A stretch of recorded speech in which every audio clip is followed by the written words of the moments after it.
Komið sæl og verið velkomin í Snarlið. Egg eru ótrúlega góð uppspretta af góðu prótíni, góðri fitu og óendanlega mikið af öðrum næringarefnum. Þannig að mig langar að sýna ykkur hvernig þið sjóðið egg. Annars vegar ætla ég að sjóða egg í 6 mínútur, þá er það linsoðið, það er uppáhaldið mitt. Og hins vegar harðsoðið í 10 mínútur og það ætla ég að setja ofan á brauð. Það er líka alveg hræðilega gott. Og það sem ég geri er að ég sýð vatn og nú ætla ég að lækka aðeins hitann. Það má ekki alveg bullsjóða, alveg rosa læti vegna þess að þá bara fer eggið kastast utan í pottinn og brotnar. Það getur alltaf brotnað aðeins og það er ekki ónýtt, þannig að það er nú allt í lagi. En við látum vatnið sjóða bara rólega. Sitt núna 1 egg ofan í mig skeið og annað.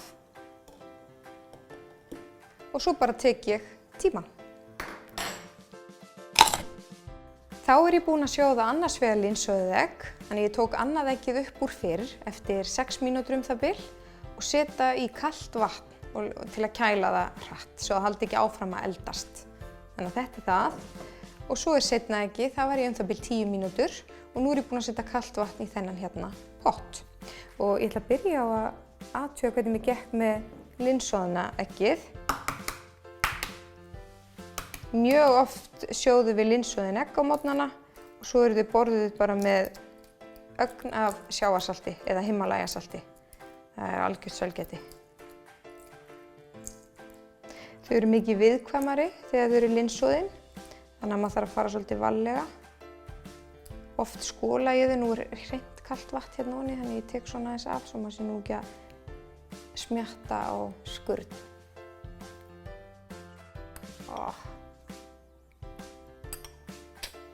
Æðislegt. Gerum maður bara smá svona og það var tilbúið. Næring í skál. Og næsta.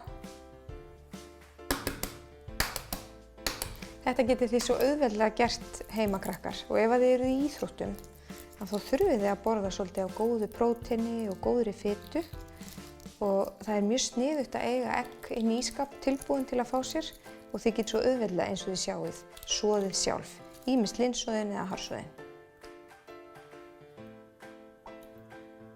Það er gott að nota svona ef maður ætlar að setja eggið ofan á brauð. Sko, gekk eins og í sögu. Og annað sem ég langar að segja ykkur, þið þurfið að nota nóg af smjöri. Það þýðir ekkert að spara smjörið. Það er svo góð fita fyrir okkur.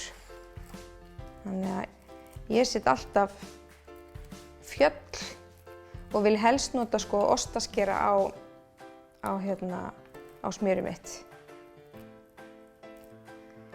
Smjör gefur ykkur orku og tempra blóðsykurinn og maður bara borðar minna af sætindum og drasli ef maður fær nóg af fitu. Það er staðreynd. Og svo bara setja eggið ofan á. Ég keypti lífræn egg af því að þá fá hænurnar að fara út og fá eitthvað mjög hollt og gott að borða. Setjum þetta bara allt á. Ég borða þetta sjálf. Jói, þetta er nú heldur betur matur sem að segi 6, eins og einhver sagði. Gjörið svo vel, verið ykkur á góðu.